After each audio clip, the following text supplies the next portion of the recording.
اعوذ باللہ من الشیطان الرجیم بسم اللہ الرحمن الرحیم۔ السلام علیکم دوستو، آپ سب کو ہمارے چینل میں خوش آمدید۔ دوستو آج کی یہ جو ویڈیو ہے، اگر آپ اس ویڈیو کا میسج کلیئرلی انڈرسٹینڈ کر گئے تو لائف میں بہت سی جو ہیں وہ پریشانیوں سے آپ نکل کے باہر آ جائیں گے۔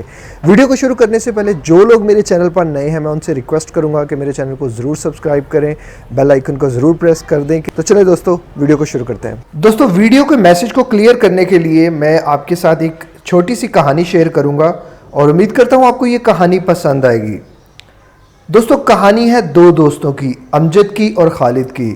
یہ دونوں دوست ایک ہی گلی میں رہتے ہیں، ان کا گھر آمنے سامنے ہوتا ہے۔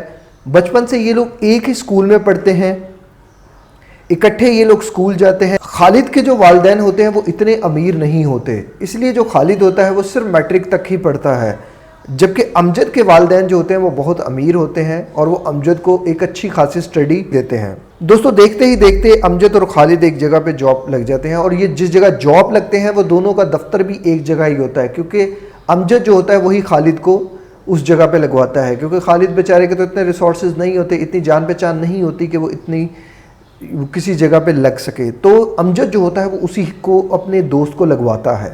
دوستو جب یہ دونوں دوست ایک جگہ پہ جاب کرنا شروع ہو جاتے ہیں، امجد جو ہوتا ہے وہ زندگی میں آہستہ آہستہ بہت ڈپریشن لینا شروع کر دیتا ہے، وہ بہت زندگی سے ناخوش ہونا شروع ہو جاتا ہے۔ ہر بات پہ اسے بس پیسوں کی فکر رہتی ہے، وہ یہی زندگی میں سوچتا رہتا ہے کہ میں کیسے زندگی میں زیادہ سے زیادہ پیسے اکٹھے کر سکتا ہوں، جبکہ جو خالد ہوتا ہے وہ زندگی میں خالصتاً خوش رہتا ہے، وہ ذرا ذرا بات کو سیلیبریٹ کرتا ہے، حالانکہ اس کی تنخواہ بھی بہت کم ہوتی ہے، جبکہ امجد کی تنخواہ بھی بہت زیادہ ہوتی ہے، اس کے فیملی ریسورسز بھی بڑے اچھے ہوتے ہیں، اس کے بعد گھر بھی ہوتا ہے، گاڑی بھی ہوتی ہے، لیکن خالد کی زندگی میں ایسا کچھ بھی نہیں ہوتا۔ خالد کی زندگی میں ایسا کچھ بھی نہیں ہوتا۔ خالد چند ہزار تنخواہ لیتا ہے اور اس چند ہزار تنخواہ میں بھی وہ بہت خوش ہوتا ہے۔ امجد کو یہ بات ناگزیر گزرتی ہے کہ یہ کیا، یہ تھوڑے سے پیسوں میں بھی ہر ٹائم ہنستا رہتا ہے، اور میں اتنے زیادہ پیسے ہونے کے باوجود بھی ڈپریس رہتا ہوں، ڈپریشن میں رہتا ہوں، میڈیسنز کھاتا ہوں ذہن ریلیکس کرنے کی، اور یہ بندہ ہمیشہ خوش رہتا ہے۔ ایسی کیا گدر سنگھی ہے اس کے پاس، ایسی کیا چیز ہے اس کے پاس جو میرے پاس نہیں ہے۔ امجد اور خالد ایک ہی جگہ بیٹھ کر کھانا کھاتے ہیں، اکٹھے یہ لوگ نماز پڑھتے ہیں، یہ زیادہ تر ٹائم جو ہے وہ اکٹھے سپینڈ کرتے ہیں، لیکن امجد کو یہ خالد کی جو نیچر ہے، یہ جو اس کی ہر بات پہ شکر کرنے کی، ہر بات پہ خوش ہونے کی جو نیچر ہے، امجد کو یہ پسند نہیں آتی۔ ایک دن جب سیلری کا دن ہوتا ہے اور سال میں انکریمنٹ کا دن ہوتا ہے، جب ان کا باس ان دونوں کو اپنے کمرے میں بلاتا ہے، ان دونوں کو سیلری ہاتھ میں دے کر کہتا ہے کہ یار اس بار کمپنی کی پرفارمنس کوئی خاص نہیں گئی، کمپنی نے اتنا زیادہ پروفٹ جو ہے وہ جنریٹ نہیں کیا، تو لہٰذا اس بار تم لوگوں کی سیلریز میں انکریمنٹ نہیں لگے گا۔ امجد یہ بات سن کے آگ بگولا ہو جاتا ہے، لیکن جو خالد ہوتا ہے وہ حسب فطرت وہ کہتا ہے سر ٹھیک ہے، کوئی مسئلہ نہیں ہے، جیسے آپ کی خوشی۔ یہ دونوں یہ بات کر کے باہر آ جاتے ہیں۔ آج تو امجد کے صبر کا امتحان ہو جاتا ہے۔ امجد کہتا ہے بس اب میں نے اس شخص کی زندگی میں ایک بار پریشانی لانی ہے، اسے ایک بار پریشان کرنا ہے، میں نے اسے دکھ دینا، اسے تکلیف دینا، تاکہ اسے پتہ چلے کہ دکھ اور تکلیف کیا ہوتے ہیں۔ در حقیقت غلطی پر تو امجد تھا کہ جو چیزوں کو سمجھ نہیں پا رہا تھا۔ بہرحال امجد کو ایک پلان سوچتا ہے۔ امجد جو ہے وہ خالد کو ایک پرائز بانڈ گفٹ کرتا ہے اور اسے کہتا ہے یار یہ لو، یہ پرائز بانڈ تمہارا، یہ لے لو تم، جب یہ پرائز بانڈ تمہارا نکلے گا تم اچھا سا گھر لے لینا، تم اپنی لائف کو اچھا سا لگزیریس سا جی لینا، یہ میری طرف سے تمہیں گفٹ ہے۔ شروع میں تو خالد انکار کرتا ہے، مگر خالد اصرار پر لے لیتا ہے۔ وہ پرائز بانڈ جب خالد لے کے گھر آتا ہے تو اسے جستجو لگ جاتی ہے۔ وہ امجد کو فون کر کے پوچھتا ہے کہ یار اس پرائز بانڈ نے نکلنا کب ہے؟ وہ کہتا ہے 14 دن بعد اس کی قرآن دازی ہے۔ اب جیسے جیسے وقت نزدیک آتا جاتا ہے خالد کی جستجو بڑھتی جاتی ہے۔ خالد پورا دن اس کو لے کے سوچتا رہتا ہے، فکر مندی میں آ جاتا ہے۔ پوری رات بھی خالد کی اب پریشانی میں گزرتی ہے۔ یار یہ اگر میرا پرائز بانڈ نکلے گا تو میں کیا کروں گا, میں کیسے کروں گا, میں کیا کیا کچھ خریدوں گا اور میں لائف کو کیسے انجوائے کروں گا. یہ سارا معاملہ امجد دیکھ کے بہت خوش ہو رہا ہوتا ہے کیونکہ امجد اپنے پلان میں کامیاب ہو رہا ہوتا ہے. جب پرائز بانڈ نکلنے کا دن آتا ہے تو خالد اس دن آفس بھی لیٹ آتا ہے, بہت زیادہ وہ تھکا ہارا سا ہوتا ہے, جیسے صاف پتہ چل رہا ہوتا ہے وہ پوری رات نہیں سویا. امجد پوچھتا ہے خیر تو ہے, کیا ہوا تمہیں؟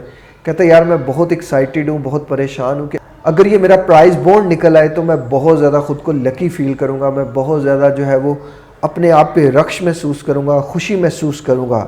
اس پر امجد کہتا ہے ہاں ہاں تمہارا ہی پرائز بانڈ نکلے گا, تم پریشان نہ ہو.